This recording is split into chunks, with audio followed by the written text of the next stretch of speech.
And then I will host you, Mikey, and we will be good. And you will never say another bad thing about my Terror deck till until the day we die. Guys, ladies and gentlemen, I think we're live. Just going to check my audio. Can you hear Mikey okay? Can you hear me okay? All sounding good, Mikey. All right, if you want to share your screen, I think we are good to go. Awesome. Hopefully now we won't have the usual stuff going on. Yeah, the echo should disappear any moment now because there's no reason for it to echo in a moment. So don't worry about that. Awesome. Okay, back to where we were. All right, Mikey, take it away. Tell them about blenders.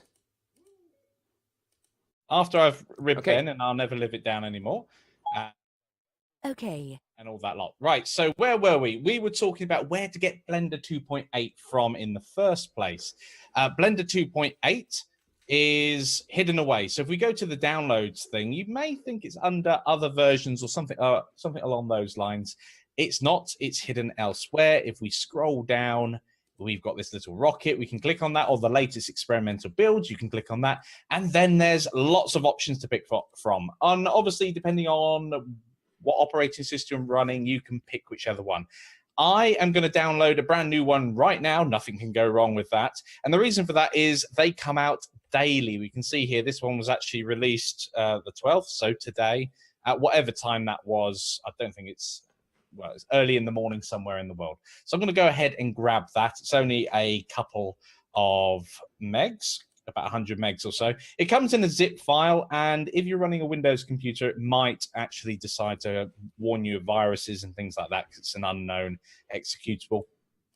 I've had some problems with the new compiler one personally, so I wouldn't advise jumping in and getting that, or do and see what it's like. You may find the other one doesn't work, but expect crashes to happen. Do expect crashes. Lots of crashes. So the zip's done. Let's go ahead and open that.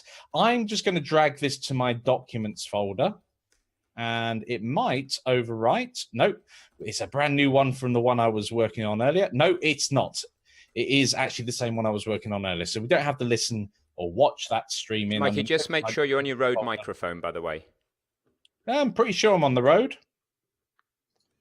On Zoom, that is. Make sure Zoom's using the... on Zoom. Just double check because it sounds a little echoey for you. You're normally sounding present and amazing. So just double check. Okay, I will just check that now. I have no idea how to get back into the Zoom options whilst I'm sharing my screen. That's the downside of that. Audio. You may not be able to. You could stop for a sec. I'll just tell them something about the earlier stream and then just carry on, just so you've got good audio. While Mikey's sorting that out, guys, the stream earlier that I had so much trouble with ended up into 4 videos for the RPG series part 7.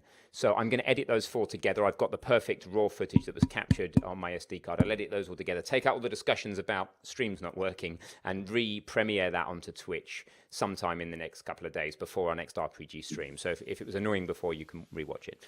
So, Mikey, are you using the Rode on Zoom? I was using my Rode, yes. He was. Okay, that's fine. Okay, cool. Probably a bit more echoey. I'm not using it at the moment. I'll switch back across to it just in case it was doing something funny. That's what Zoom's like. So let's share the screen. Awesome.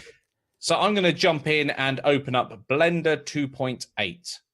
I'm going to shift this across so I can see the chat as well. And close down that. Okay, so we're all ready to go now. You may, if you have Windows, might pop up and say, oh, are you sure you want to run this? You need to click the little more info thing, and it will show you an option to run it. Otherwise, it just says don't run, which isn't very useful. But a little icon there, a little bit of text that you can click on. Okay, so we're in Blender, and a lot of the things that you're used to are pretty much the same. The tool shelf has become quite truncated.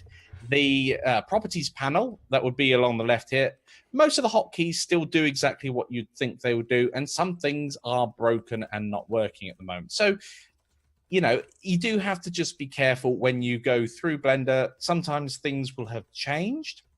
Other times they just don't work yet. So that's something to bear in mind. But what's really, really exciting is Eevee.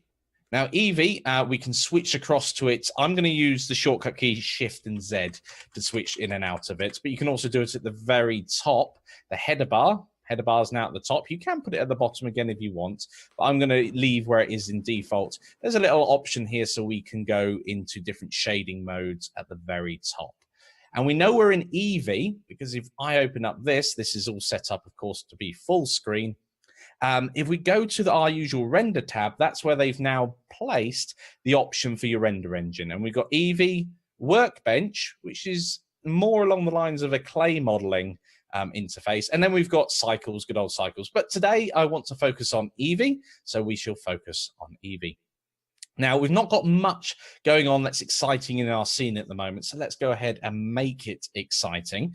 And let's go ahead and add a plane. So Shift and A to add, as you would normally do. I'm going to scale up the plane. I'm going to bring this up. Now, I want to do a bit of procedural texturing with you guys this evening, and Blender might crash lots, so just bear that in mind. I'll try not to swear as it does. I'm going to lift the cube up slightly, so it's still slightly in the ground as well. And hopping into edit mode, we're going to make it a bit smaller, but only on the X direction in this case. And then I'm going to bevel the corners. And first person to guess what I'm making here doesn't get anything much other than being the first person to guess what I've made. Any guesses? Shout out if you know what I'm making.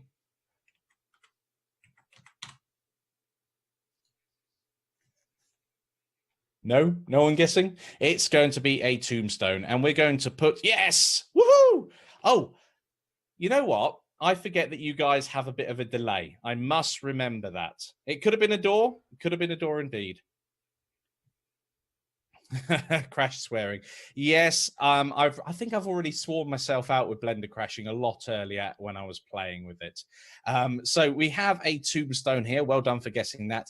And I just want to put some moss or mold on it. But I don't want to go and try and find a photo online and put that on there. I want something a bit more unique. So Procedural is the way to go ahead and do that. And it can work really well. You get some surprising results, and it can work horribly as well. So hopefully this is going to be somewhere in between and be adequate for the stream. So we've got our tombstone here, and we need to add a material to it because that's what we're going to be tweaking in a few moments. I'm going to press T to get rid of the tool shelf and N to get rid of the transform, and just pull this across because the tombstone itself is pretty much now all set up. We need to do a material. And let's go ahead and call this tombstone. You know, that naming is very good.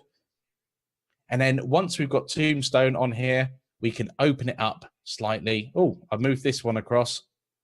So the moving widget, the splitter widget that you used to have doesn't exist anymore. You have to move your cursor to the very top corner and you get this little cross symbol on it. Oh, I hear a child. I might have to go deal with a child in a second. It sounds like they've bumped themselves. I will be back momentarily. Ooh. Oh dear.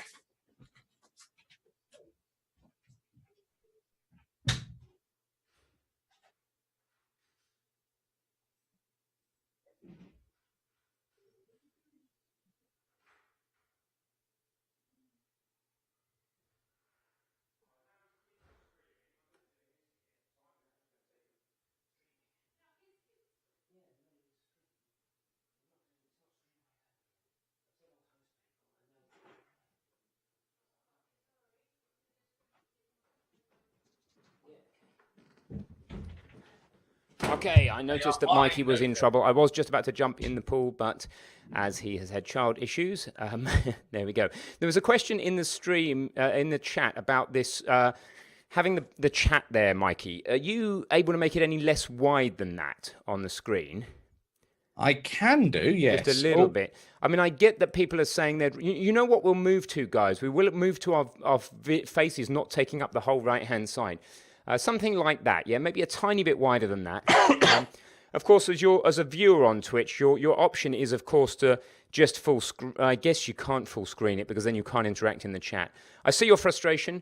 It was actually one of your guys' suggestions, I'm becoming American, that we leave the chat on the screen. It's so that when we archive to YouTube, there's still that context there. But I will make a note to speak to Twitch about if there's any functionality to kind of bake that in on the export. Yeah, I get the idea. So excuse us if we leave it on there for now, and we will, longer term, see if there's another solution. So bake chat. Is it quite unusual then for people to show the chat on the screen? We can use theatre mode. Okay, let me have a look at this theatre mode, Lark. So, theatre mode, what does that do for you? Yeah, I see. You can use theatre mode, but I understand that people are saying they would rather see more of Mikey's interface. And if you know, if you've only got one screen, fundamentally, you're going to end up with our chat in two places. There's the chat that you need to interact in, and then there's the chat that you're looking at. So I get that that could be annoying, and we may stop doing it. I could put a quick poll up and ask you guys whether you'd rather be showed the chat or don't show the chat. I may as well do that because I guess it's a democracy. Let's simulate choice and control like democracies do. So I'll do that now. I'll slam up a quick poll, and then you, as the community, get the choice as to whether or not you do this. I don't know quite where Mikey's gone at the moment. I'm still here. We're just on speaker view, and because I'm doing all the speaking, you can't see me. How do I? Something like that. You often do a lot of the speaking. I think your camera's not on Mikey. I think that's what it is.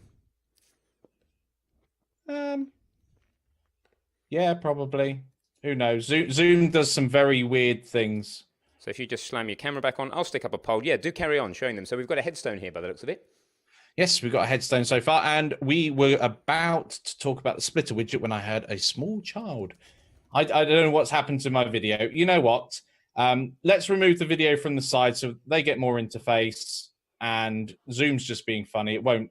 I've selected both cameras. It's not doing it. Okay, there you go. More interface. Let's just go with that.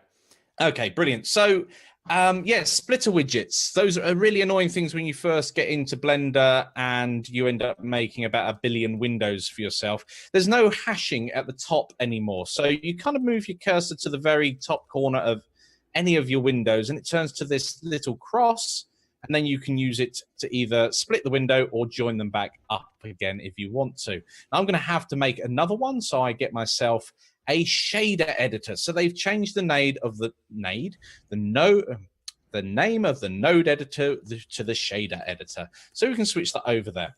So we've got our tombstone material. We need to click on use nodes or tick at the top here, and it goes to the principled shader.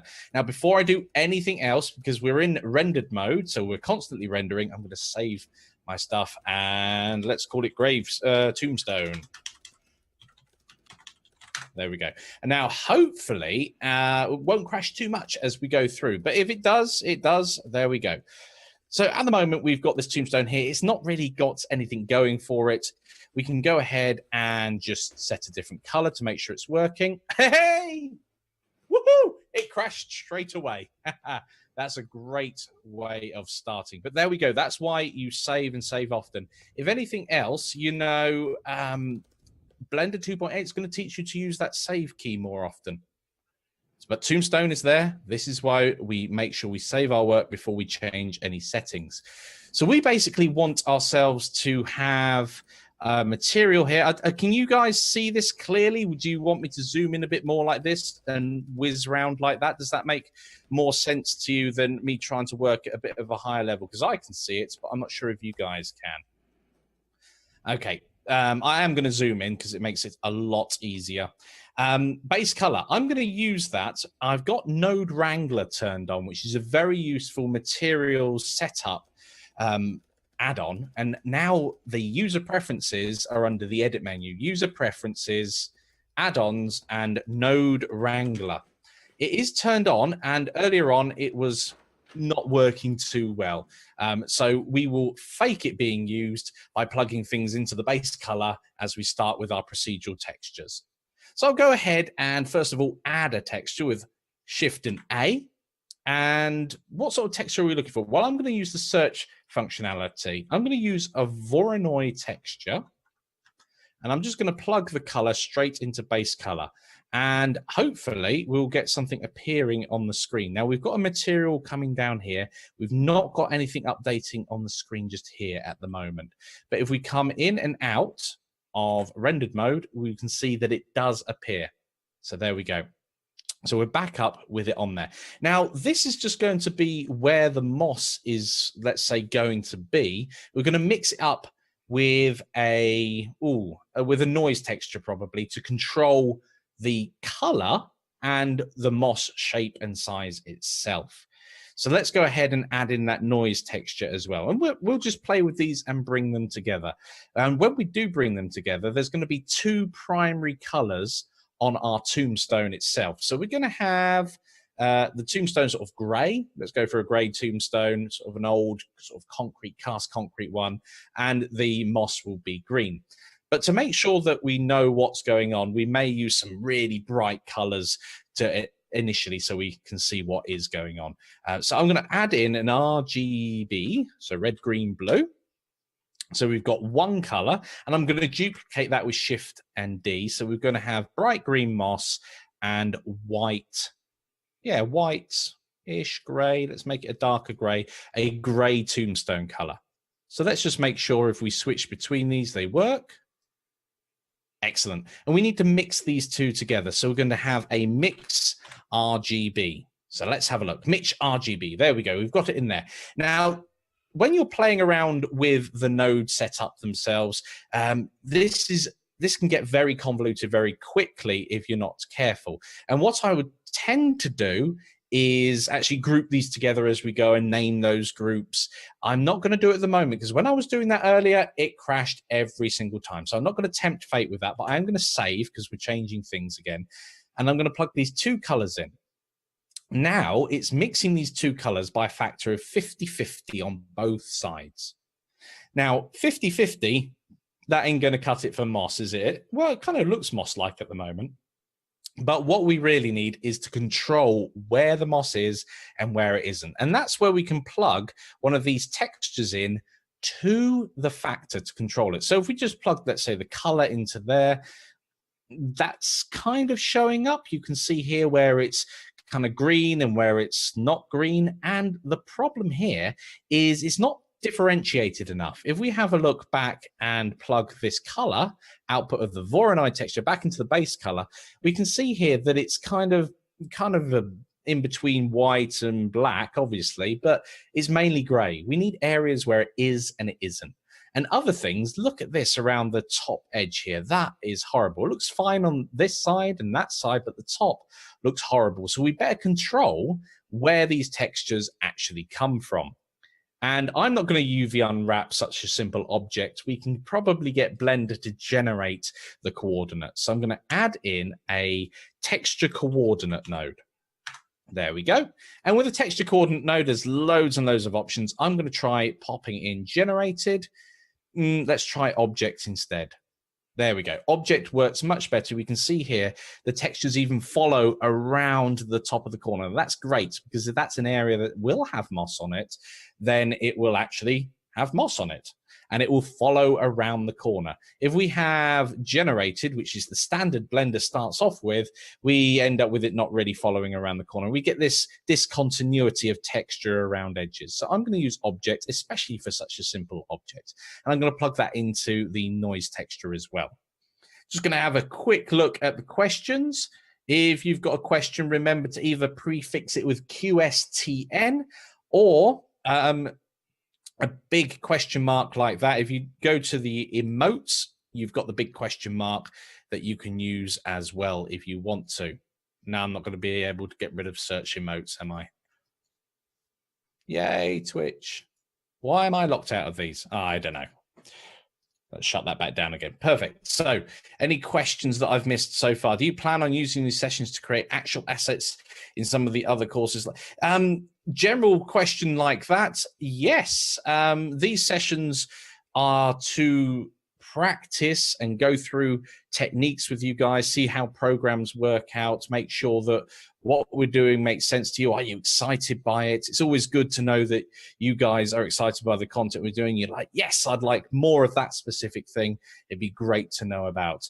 I can't see any other questions at the moment. So, oh, Ben says he's already answered that. Sorry, well, it's been answered again. Okay, so yeah, do ask any questions as we're going and I'll have a look as we go. So we've got the texture coordinates all laid out, the Voronoi texture. The noise texture is not being used yet. So we need to control how and where things are going. And I also need to sharpen this up a little. So I'm going to use something called a color ramp. So I'm going to search for ramp. And there we go, color ramp. And what I can do here is I can feed in the texture itself and out. We're going to go to the base color initially so we can see what's going on. And once we've done that, we can move these two sliders. No, Blender crashed. Okay, that does happen. The question is, how long ago did I save? Oh, let's have a quick look at how long ago I saved. I don't think it was that long ago anyway. So let's go back in, open recent, Tombstone. No, it wasn't that long ago. I just created the texture coordinate. So pop this in, and we chose object before. Boom, boom. We're pretty much back to where we go, or where we were. And let's show the chat again so I can see what you guys are asking and pick up from where we left off. So we had in here, where were we going? Color ramp. So let's go in, add in our color ramp, and add that down here, and I'm going to save straight away.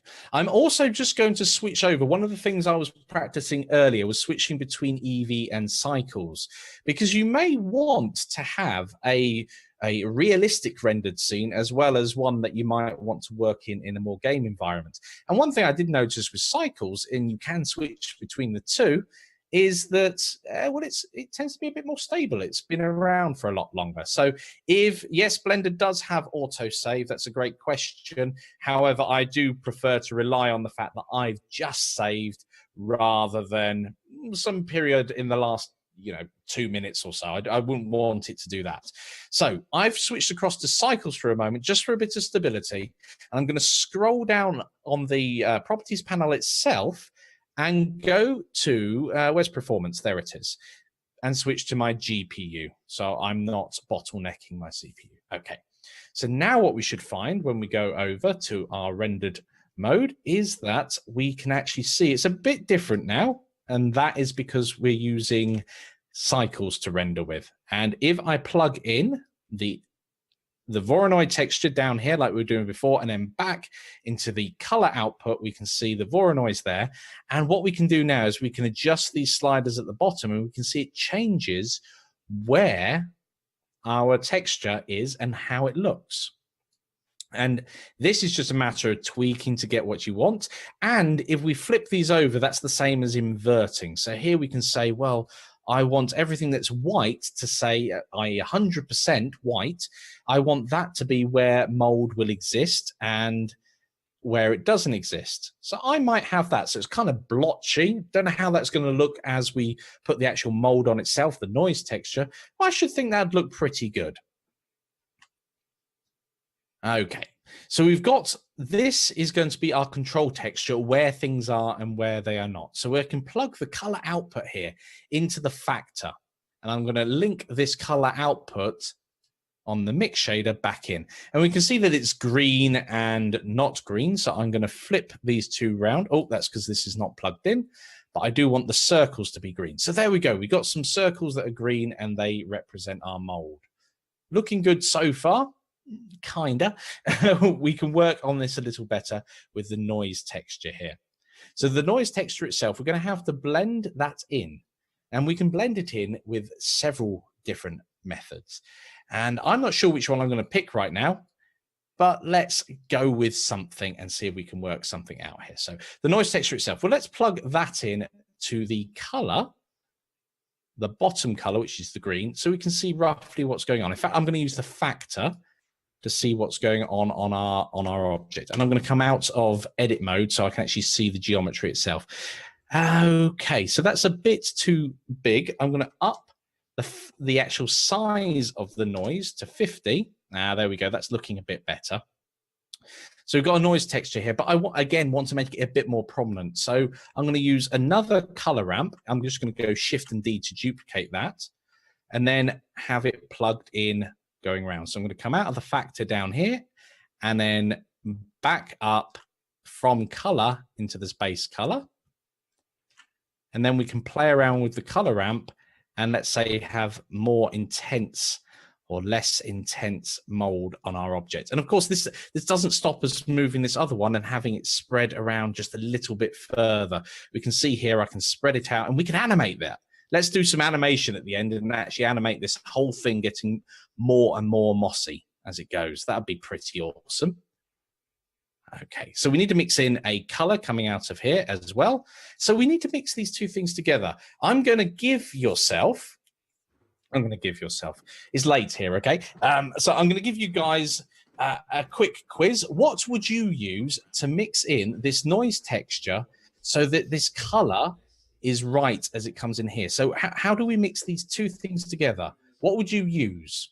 I'm going to leave you a few seconds to figure that out. If you do know, shout it out. If not, I will continue in a few moments. And I'm also going to have a look at the chat and see if there are any other questions as we've been through. It now has an auto crash.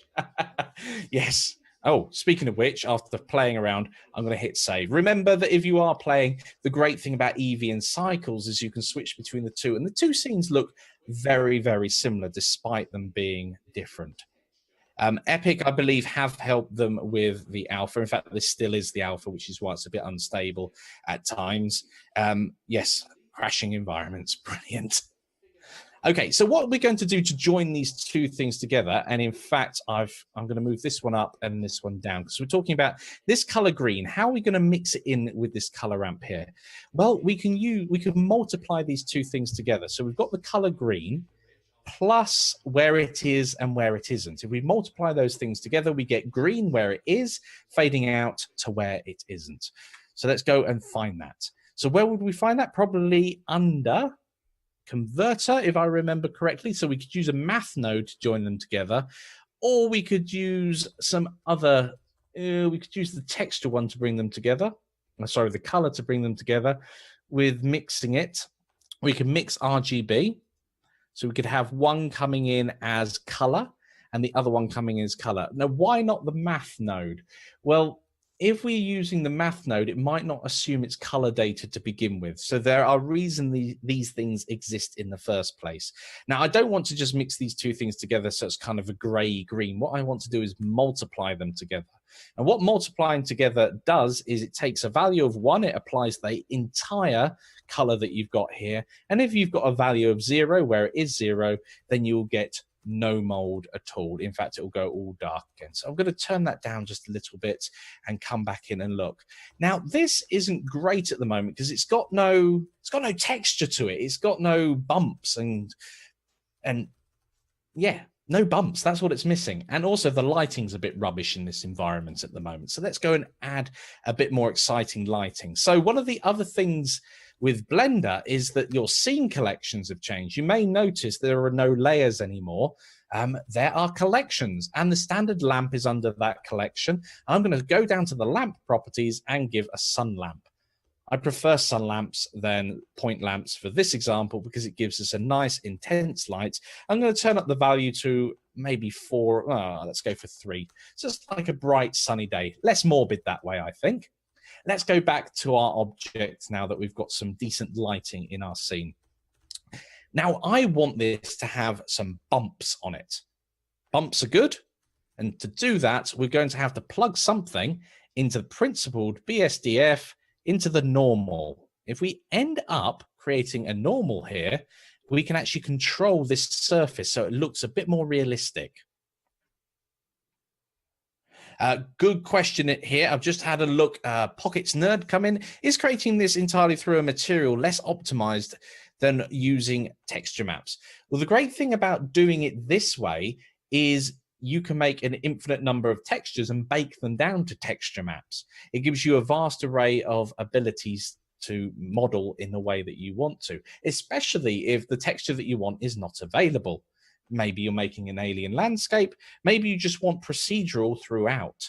This is a procedural texture, so obviously it can change. We can do things like make the moss grow. We could have no moss on here, and as we can see here, it's growing and going over the entire model. Now we can't do that at all if we've got a static mesh. If we've got a static texture on our model, we couldn't do that. We'd have to go find another texture. Or we'd have to start painting again. There are lots of different things that you can do. Is this less optimized? Not when you're prototyping and mucking around. Would you have it this dynamic during a final thing? Maybe, maybe not. It depends what you're trying to achieve at the end of the day. And of course, you could bake out a series of image textures to represent that if you needed to export what the settings that you've got here. You could go through each of the animation states, each one of the keyframes, and make sure that you've baked out textures to have this tombstone here change. So we've got our blobs back on here. Ooh, I hope it has been. So make the texture via the material and then bake it later. Yes. I wish I'd put it a bit more succinct. So we have our color ramp here representing where our bumpiness as well that goes into the multiplier that's controlling where the color is. So what we could do is take off of this something to go into the normal map. If we just try and do that straight away, oh, that looks horrible. The reason that looks horrible is because the normal map, as we can see, is a purple node. Anything that's purple is expecting 3 values to come into it. Anything that's gray is expecting 1 value to come into it. Anything that is yellow is expecting 3 colors to come into it, but it is expecting them to be RGB values. Now, what happens if you plug a yellow output into a purple? Well, it will just transfer the 3 across, but it wouldn't be expecting color data. If you plug the color output into something that's just a value, well, you're going to get it's averaged out in some way that you're not controlling into one single value coming out. So we need something in between the color itself output here and the normal so it can work with it. Now, I'm going to go in and use bump. And we can put the bump node in. Now, because we've linked these two things together, I can just go over the top and drop it on, and it links them together. And I'm also going to add in a normal as well. Oh, not a normal, wrong one. Here we go, normal map. And when we add that in, we've now got a bit more control. Now, we don't want this color coming out of here going into the normal. I want it going into the height. Because it's a black and white texture, it's basically saying I want highs and lows, black being low, white being high, 100% height and lower. So I can now turn down the strength of that, maybe the distance. I mean, this mold isn't super mold, so I can set that as maybe 0.2, the strength down at 0.2 as well. We want this to be a bit subtle. Obviously, it's not applying to the areas we want it just yet. We'll have to use this one again to control that in a few minutes. And let's go back down here. We've got the normal, and we've got another strength here. We've got a strength of 1. I'm going to lower that down again to maybe 0.2. Oh, no, let's turn it up. I'm going to use the shift key as I drag over here to do a bit more of a fine control. Yeah, I think that's about the right level. Now we can need to control now where this is, and this is the node that's controlling where this is going to be. So we need to incorporate that into our material setup as well. So we've got our multiply here, adding these two colors together, coming into our mix, coming out, just making sure I'm understanding my own network mess that we're going through here. Coming through into the color ramp down at the bottom here. And that's setting our normal map, but we only want our normal map in certain places. So we need to take an output from our color ramp at the top here, which changes the major point of where the mold is, and use it to control where this height map is being used. So what we can do here is, once again, we can use this time a math node. So we don't care about color data. I think it's a math node that I need. Let's plop this in here. And then we've got one value and the other, and we can bring the color down. We're going to multiply, one by the other. There we go. Perfect. We can see there are areas now that don't have any mold in them, and there are areas that do have mold in. Now, what we might want to do in between these two places is add in maybe a contrast to make things more dark, make things more extreme, whether they're light or dark. So I'm going to add that in. Let's search for contrast. bright contrast. Don't forget to save. Thank you. Oh, I was getting so much into it there. Thank you for saying don't forget to save. I think I'm pretty safe whilst I'm in cycles. If I was in Eevee, I'd have probably pulled my hair out. With this brightness contrast, we can turn up the contrast ever so slightly, giving us stronger areas where it is and isn't. Okay, and I'm also wanting to just make less mold for the moment. So let's clamp that back down. Now, do I want that brightness contrast there? I do need it so it's not so overwhelming. And this is where the tweaking comes in. In fact, I'm going to remove that completely. I was quite happy with it being like that. There is a bit of a strength, it's a bit strong around here, and I think that's just the way that I've decided to set up this original Voronoi texture. If I set it maybe a bit smaller, we can get around that, or perhaps give it a bit more white space in there as well. So this is where you start tweaking your mold and your settings, and of course, this is where you can spend hours and hours tweaking. I'm not going to fall into that trap. I'm going to pull myself back down and say, you know what? I can spend hours and hours tweaking that. I don't want to do that, and I'm not going to. So we've got our model now, and it's looking kind of funny because we've put a normal map on it. We've got a couple of diagonal lines coming across where the rendering engine's trying its best to triangulate our scene and apply the normal map. One of the things that we can get around that, and because it's faceted at the moment, it's flat shaded, is whilst we're in object mode, we can go to object and set to smooth shading. But then we end up with it looking really weird like this. Not that great. Can we build these? Yes, you can build these in 2.9 as well. So we've got this horrible darkening down in the corner. It's trying to smooth shade everything, and that's not what we want in this case. And we can use the edge split modifier to control this. So if we go to our modifiers, making sure we've got our tombstone, let's make sure we name our files too. Our files, our objects, save. Okay, I'm going to add myself a modifier. I'm going to add a subdivision surface modifier. It's going to look a little weird for a moment. And I'm going to add in an edge split modifier. Why have I added these two? Well, orders of modifiers do matter. So now I'm going to shift the edge split to the top. There we go. It looks a bit better around the top here. We've got something weird happening at the bottom. We can deal with that in a few moments. It's still there as we increase the subsurface division modifier. But the edge split, what we can do here is we're saying that anything less than this angle will be smooth.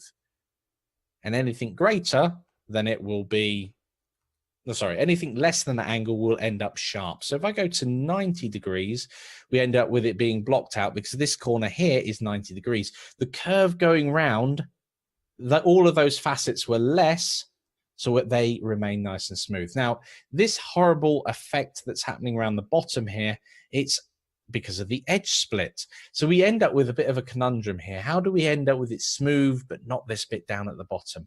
Well, we can add additional geometry if we want to, or we can remove the edge split and do something else to keep it actually being straight around the edges. Now, unfortunately, this doesn't work in real time in Blender 2.8, but we can do it in slow time. So we need to hop in and out of edit mode. We can see that it changes. It doesn't keep its previous form. Mikey, we've got a question from Lord Darkanon. Can you build these procedural materials in Blender 2.79? I believe you can, but just confirm. Yes, you can. I think I answered that one, unless it's come up twice. Sorry, I'm getting into this. So we've got some options if we open up the properties panel of the 3D editor to make some of these edges have weight to them. Now I'm going to select this face here and this face at the back. And what that will do is it will select all of the edges going round at the top that we want to be sharp to maintain that 90 degrees. And if I increase mean crease and come out, we can see we're almost there. We've got a block now that's fine along the top, but something's still happening at the bottom. How do we sort that out? Well, if we go into edit mode, we'll notice that we have an edge select. We have two edges along the bottom that are not selected and don't have a mean crease of 1. A mean crease of 1 just means keep this edge sharp, keep it as a crease. And there we go. We've got our crease coming back in, and we've got still some funny shading just around the edge here, but it's starting to look much better in terms of its overall shape. So what can we do now? Now we can add just a tiny bit more geometry, perhaps inset this face. I'm not going to worry about the one we can't see behind. I'm going to turn off wireframe as well. There we go. So I'm going to inset this face ever so slightly. There we go. It looks much nicer now. Excellent. Still got a few rendering things going on there, but I think that might just be the lighting. In fact, we can move the lighting around now to demonstrate the fact that there is a normal map on there. So let's go ahead, grab our lamp. I'm going to press the R key twice and just move the scene lighting around. So there is something funky happening with that normal map, and that is probably because it is generated. Let's see if we can do anything to change that around. Perhaps we got the strength a bit too high on one of these.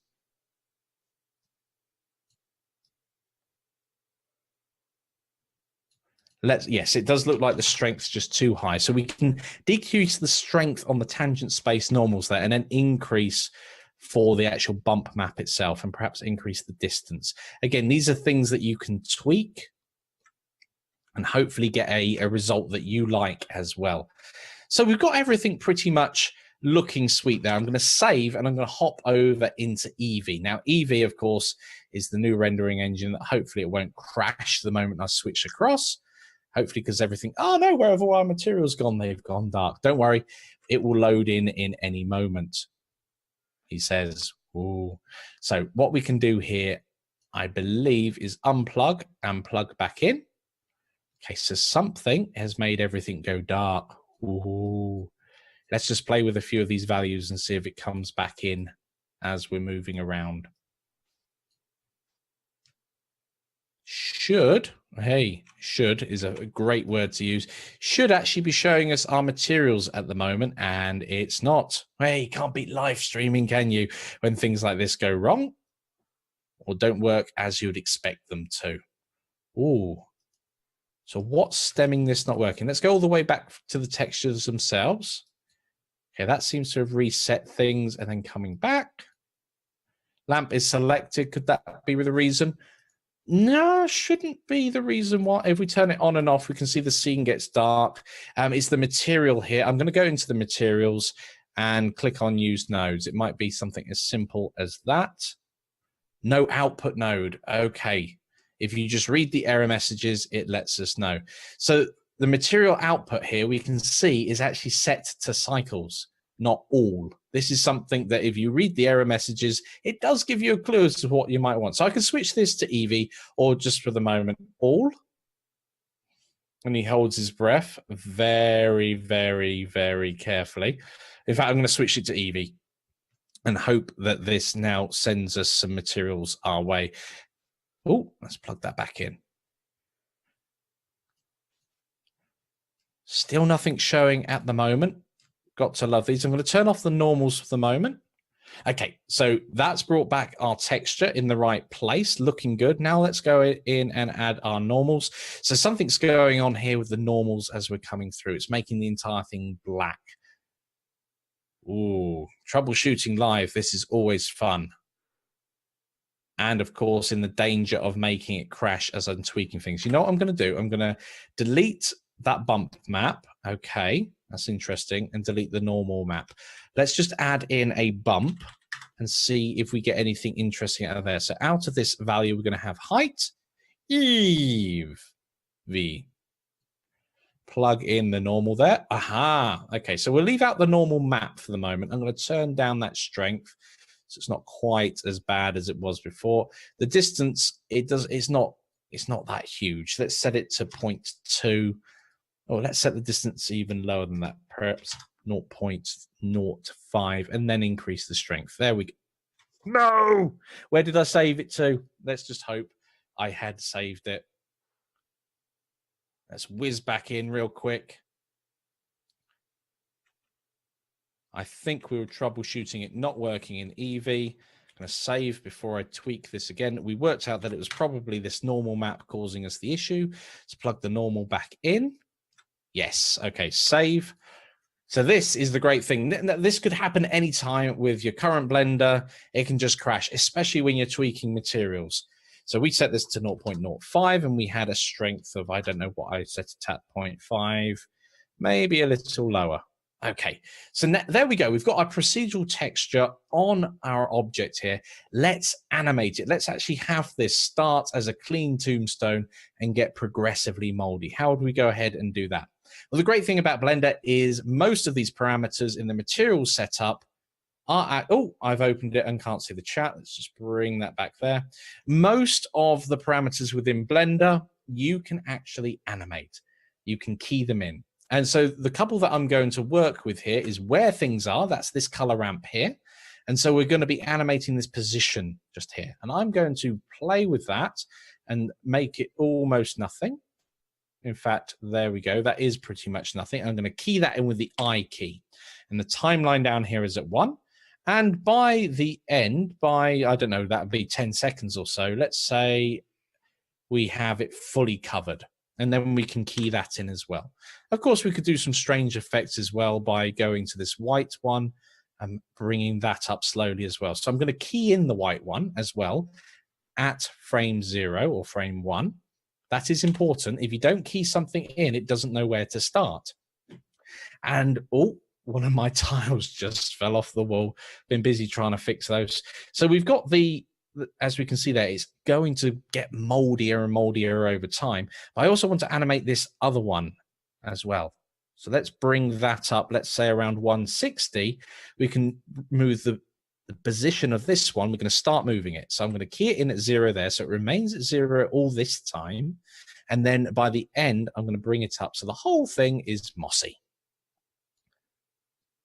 That's probably a bit extreme, but it gets the point across.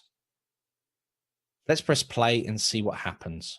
Oh, in fact, if you play it backwards, you can see it get less and less mossy. How cool is that? It looks more like mold than moss at the moment. I'll hold my hand up to that. Is there anything else that we can make as it goes through here? Well, one of the things we can do is change the color. Let's have it a bit darker. Oh, it's shiny too. You know what? Tombstones aren't going to be that shiny unless they're wet. So let's make the roughness high. There we go. That looks more like concrete now. A little bit of gloss on it, let's say, down at 0.8 or something along those lines. So it's as rough as you're going to get without making it completely rough. I'm going to save. So it's starting to look better already by doing that. What else can we change? Well, what happens if we change these values? Okay. Bringing that down. Yeah, I think that's fine as it is. I'm going to add a bit more to the size here to make it a bit smaller. Let's see what happens now. Oh, I've tweaked this, haven't I? And I don't know where it was before. Let's bring that back ever so slightly. Okay, I'm liking how that's looking. So it's like the moss is growing. I think this is more mold than moss. What do you guys think? Do you think I should call this a moldy tombstone rather than a mossy one? But look at that, perfect. I'm going to go press play here and let this actually grow on you. Good pun, hey? So there we go. We've got a procedural environment here with something change. It could be both. Yes, it could be both indeed. I'm going to save my work as well. So this is great. And one of the great things about Eevee, let's just switch over to cycles as well and just do a quick demonstration between the two. Now, if I was to do this in cycles, you can't really see what's going on because it ends up trying to render. So we've got an immediate benefit of using Eve or Eevee, depending on how you want to pronounce it, throughout our workflow. Now, obviously, using cycles was more stable. We were able to get much more done doing that. But then switching across to Eevee has also allowed us to see what's happening in real time. And very, very much like just seeing what's happening in real time, when we go to rendering our animation, is going to be a lot quicker than if we were using cycles. So depending on what you're trying to achieve, you may find it better to render using the Eevee rendering engine. It won't be quite as accurate. There are some big pitfalls, especially with things like reflection if you're not careful, whereas cycles will get it right without too much fuss. So let's just make sure our output is all sorted. So our output here is going to be a series of images. I don't want that. I want FFmpeg video, encoding 264, that's fine. Temporary folder, no, I want to dump it on my desktop. And I'm going to call it Moldy Tombstone, why not? There we go. So moldy tombstone is going to be the output. And I'm just going to go ahead live here now. It's not going to crash, is it? So I'm going to save. I'm going to go render. Oh, no, we need to set up our camera first. So I'm going to press the number pad 0. That's a bit of a rubbish angle. Now, one of the things that I haven't worked out yet, if you guys know in the chat how you go into first person mode to move around with the camera, it used to be Shift and F. It might not be working yet. So instead, I'm going to open up the properties panel and go to lock camera to view, and then I should be able to move the view around and the camera stays with it.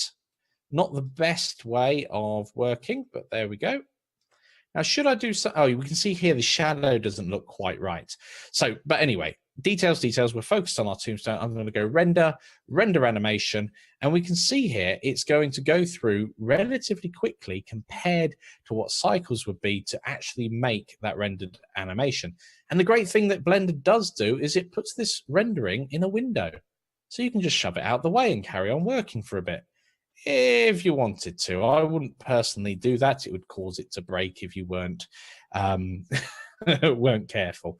So that's all sorted there. I'm going to turn off lock camera to view for the moment so I can whiz around my model. Now, it's going to be jerky whilst it's rendering out, but it is still usable. I would not have done that with Blender in the past. So it would, I'm testing the waters here, aren't I? Because if it crashes during that rendering, it's not going to work too nicely. But the rendering is a great time to go and have a look at the chat and see what's going on here. So let's have a look. Have I missed any questions? Evie is about yes, nice. Okay, Evie, I think it's going to be one of those things that people argue about for years. Okay, I think yep, full time. Yep, okay.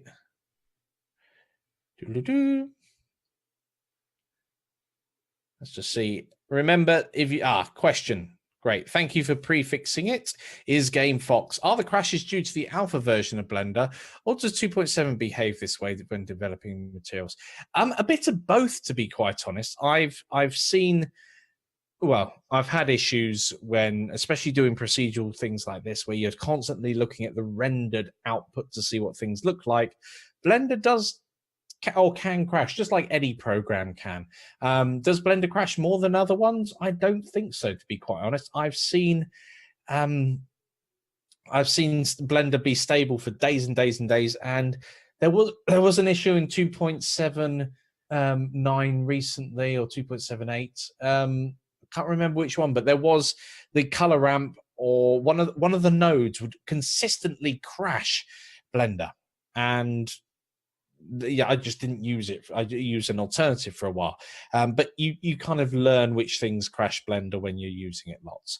Another question down here by Lord Darkanon. General question, do I prefer the UI? Like most things, no one likes change, do they? That's the thing. I quite like the UI layout. I like the darker theme. Is it darker than the old one? Let's just open up the other one and have a quick look. Quick side-by-side comparison. No, it's not that. It's a little bit darker. I mean, I don't tend to play with my theme that much, simply because it confuses newcomers. If we're doing videos and we've got a Blender 2.79 and I've gone into the preferences and changed some of the themes around, then you just get loads of questions. Yours looks different than mine. Well, if they've changed the theme, they know it's going to look different. I tend to stick with the standard that's there. It's mainly where they've moved things. So you'd expect maybe the tool shelf to be a bit more populous. I used to access the physics controls there, and I haven't worked out where the physics controls yet are within Blender. I love tinkering around with the physics options. In fact, I was playing with weight painting the other day. I want to show you guys something really quick. I think the render has finished. Oh, that's interesting. Perhaps moving the camera around whilst rendering wasn't such a bright idea. Let's see what the render result was after all of that. So let's go in to the, save it to the desktop. I think I did. Moldy tombstone. Yes. Okay. But here we go. We've got a moldy tombstone, not from the angle I wanted it on, but there we go. but we can see that was very quick to output a rendered animation. Not too shabby either, apart from the angle it's worked out as. What I do want to show you guys, though, is something I was playing with the other day in Blender 2.79, because it's not supported yet in Blender 2.8. Ideas here. I had this boat. This was all weight painting. So it's just a very simple scene. But as you can see, as it's coming through, I'll just back it up. So we're reflecting off the water, which is really nice. This is really simple to set up. Those ripples on the water are weight painted. And as the boat enters the shore, it actually puts a dent. You can see it's pushed the geometry out of the way. Pretty cool. If you guys want to know more about that, do let me know. Give us a shout out. Let us know. And what else do we have here that's exciting to show you guys as well, just as we're finishing off the stream? I think we're about, been about an hour now. My throat gets sore after talking about for an hour. Interesting sound effect. Yes, I love the way that actually works.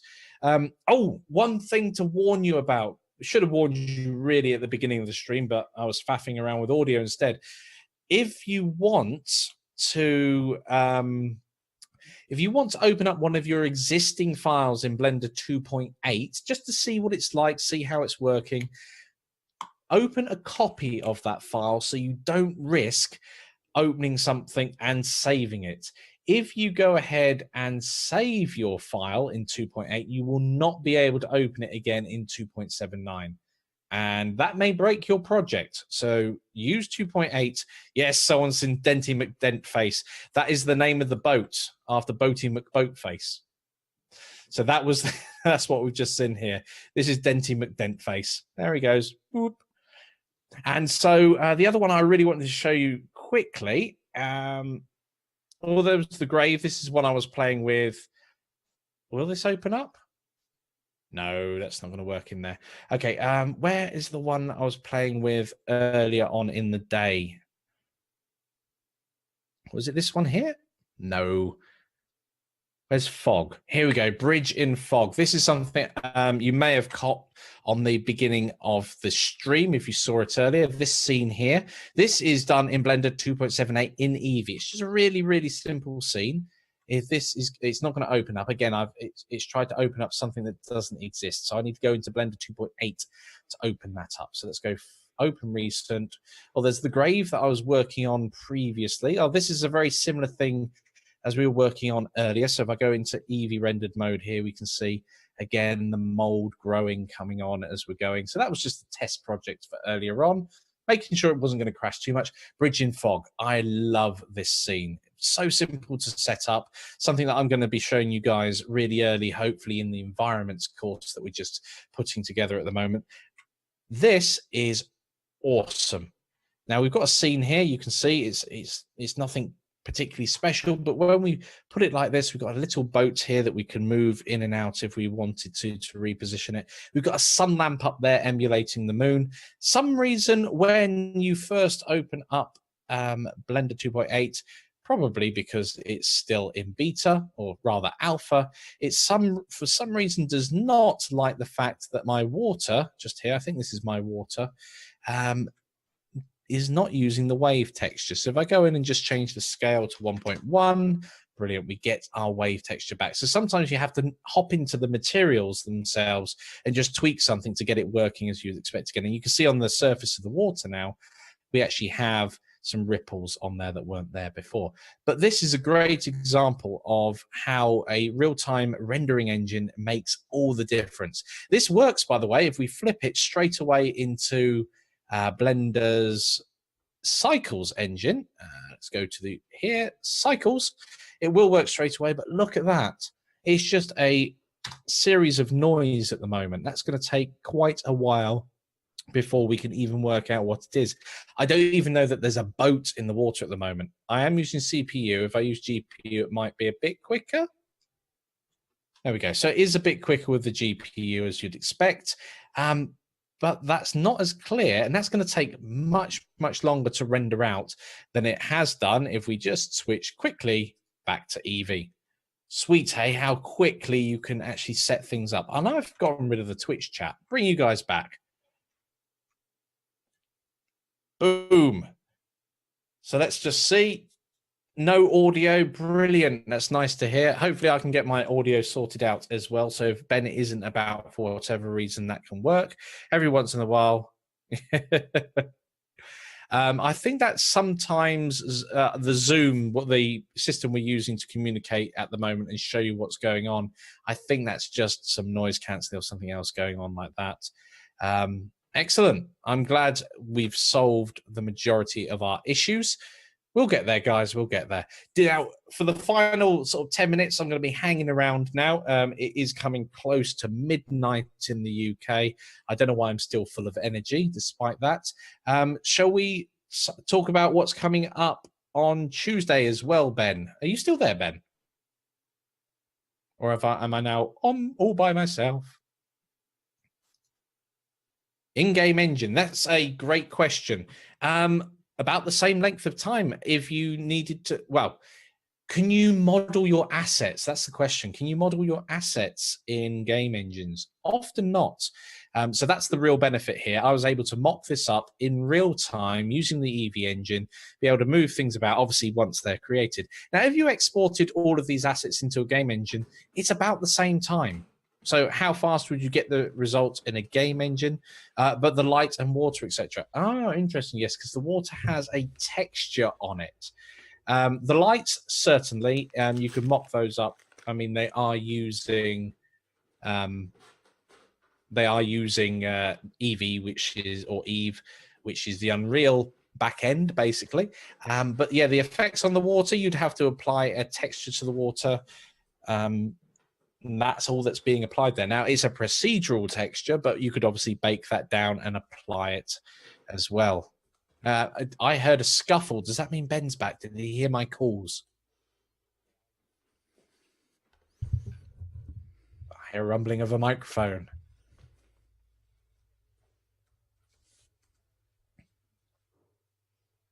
Do you guys have any other questions? Definitely heard a rumble of a mic there. I don't know if Ben is there. I've popped back into the office to shut down the stream, otherwise it will be going all night. Yeah, that's what I'm like. I could chat for England. So yeah, you should be able to hear me. I've popped back in the office to close down the stream, otherwise it will be going all night. And awesome job, Mikey. Well done. And we got through the technical problems in the end. I'm not going to turn my video on. Oh, you're bright on that screen. Super bright. I won't turn my video on because I am in the dark now. Playing around. And yeah, awesome. Good job, Mikey. And we'll see you on the next one. I'll just bring up on my screen when the next stream is on the events page. So we've got a Blender stream, I believe, on Tuesday night, if I remember, but it might not be. Let's just bring it up and see. Tuesday, 7 our time, I believe. Shaping the series, 7 p.m. So this is the actual start of the proper Blender thing, where we shape the series, decide exactly what you want us to do, and go from there. All right, awesome. Thank you, Mikey. Good job doing that, and we'll see you on the next one, buddy. Thanks, and thank you for joining me, everyone. Been nice to be here with you, and hopefully less and less problems as we go. No worries. And you can stay on Zoom if you like, Mikey, and we can chat while I'm doing my teeth and stuff. So. Oh, lovely. All right, see you guys. Take care.